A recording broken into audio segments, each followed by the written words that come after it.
Hey everyone, welcome back to Game of. Hey everyone, welcome back to Film Rings. Today I want to talk about Game of Thrones. So it's about to be a decade since season 8 has come out, which is crazy. Only 4 years, but still.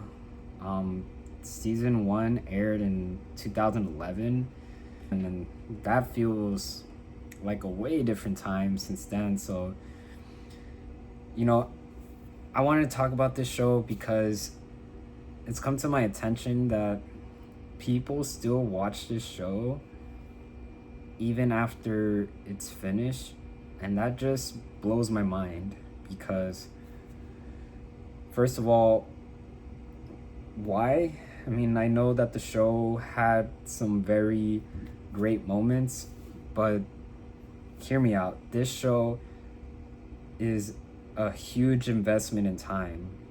That's like the downside of this show. Like, you have to watch each episode, which is almost an hour long. So you're watching almost a film length sized TV episode each time. And some episodes are way longer, so you might as well just be watching a movie every time you watch Game of Thrones. That's just what it feels like.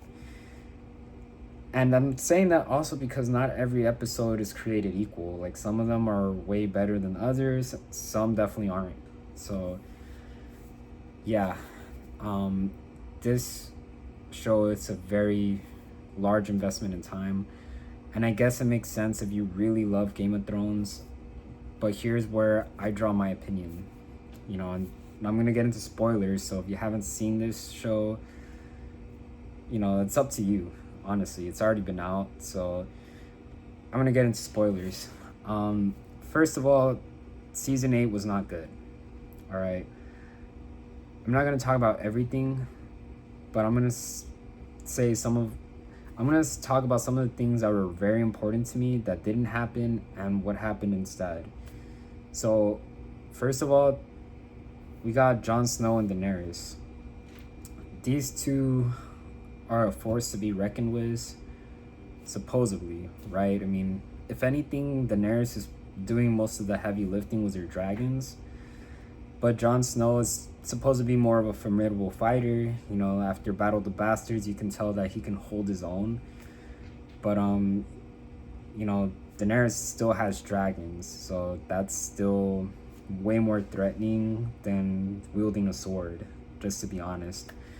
So I still think they're a good match. The problem is that they're related, and that killed the whole fun of them being a team, because she doesn't look old enough to be an aunt, and just the right look to be coupled with him, and because they're related, it just killed that whole idea entirely.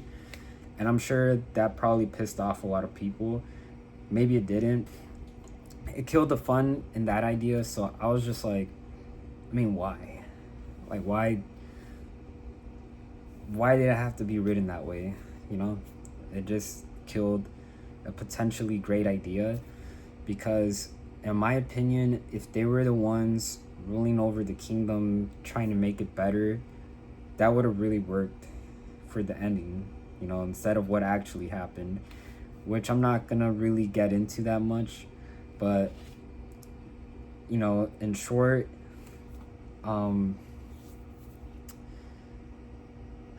the Stark family, there is a son of Ned Stark named Bran, and I think the biggest mistake in this character is that they made him unable to walk.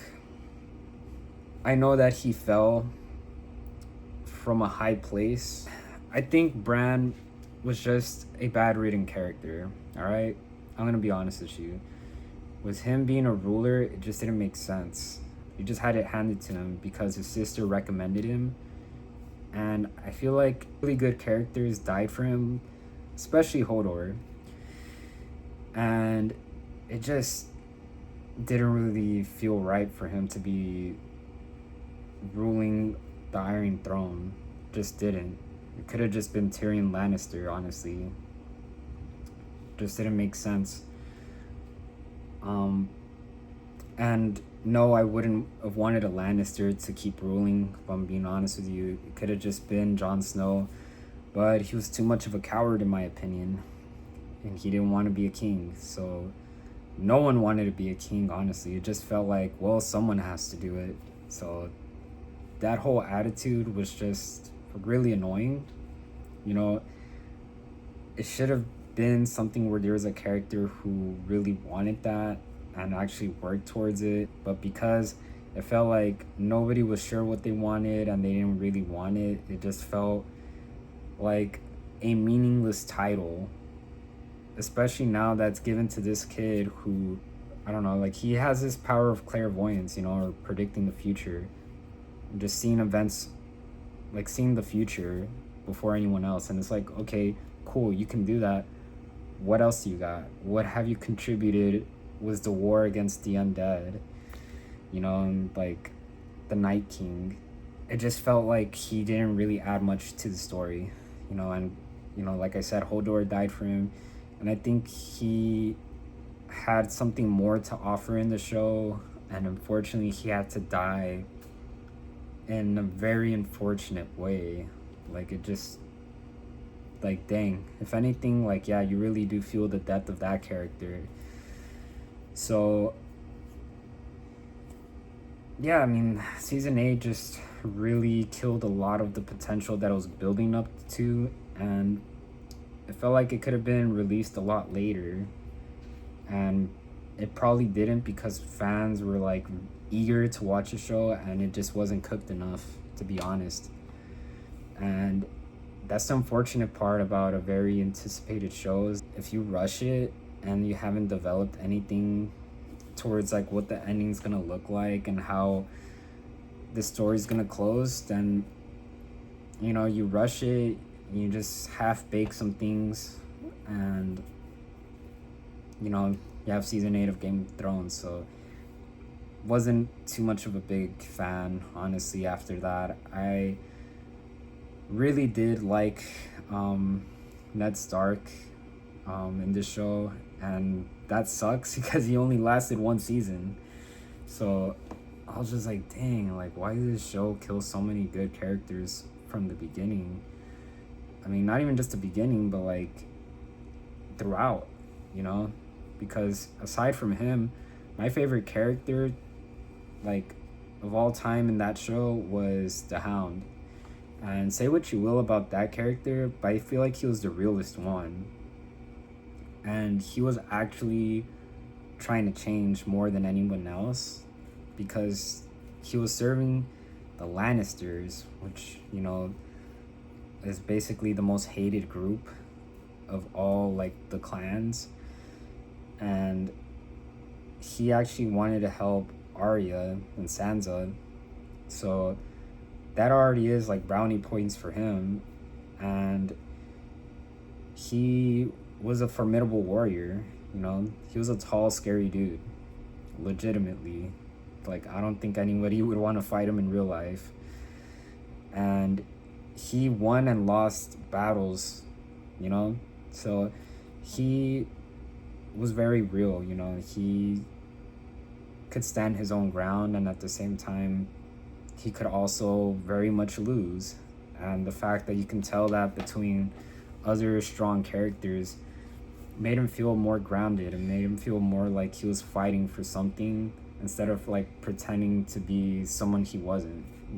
And even when he was lost, he always found a way to like find a purpose to keep moving in the storyline, even if it was just to fight his brother. There was still something to be said about that. So he had a lot of potential, honestly, and I felt like, yeah, he did at least go, like, he did die in a way where it wasn't like displeasing, but it would have still been cool to have kept him alive. And I don't know, he probably wouldn't have been a king for sure, but I don't think he would have been the worst pick either. I just think that almost anyone else would have been better than Bran, but they were probably already dead, or Jon Snow just didn't choose to be the king of Westeros. So I'm just, like, obviously disappointed about that. And Daenerys too, being a traitor and also like killing people who are innocent. Like, that's just the worst character writing of all time as well. Like, why are you gonna build up this character who frees people from slavery, like endure atrocities just to go do a massive killing of innocent people with your dragons? Like, I think that was just the most blasphemous thing about her. And it didn't feel right that she needed to die too, because like I said, she was built up to be a good character. So that just wasn't right.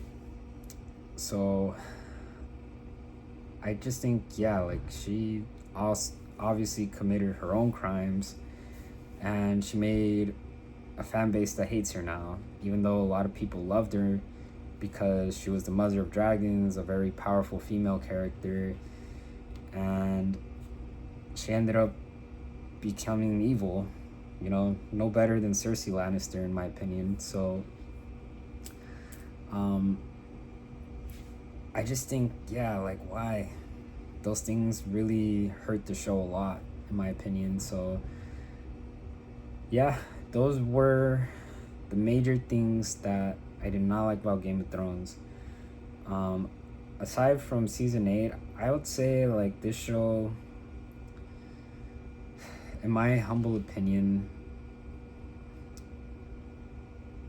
it's really hard to rate this show because I know a lot of people are gonna say 10 out of 10 anyways. It wasn't perfect, but it was really different, including season 8.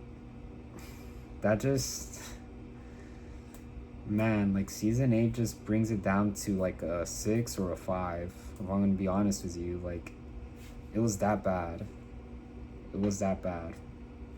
Some people are probably gonna say it was still interesting to watch, but was it really if it wasn't what you wanted to see? That's what I'm gonna say. So yeah, it was pretty bad, and I don't know, it's kind of hard to forgive the mistakes of season 8. So that's why it really interests me for the people who do go back to that show, because honestly, I don't think I could watch it again. It's too many episodes with very long run times, and that's not what I'm interested in now, because there's so many shows that are like just 30 minutes long every episode as typical, and I prefer that. But as a whole, it does suffer a lot from season 8.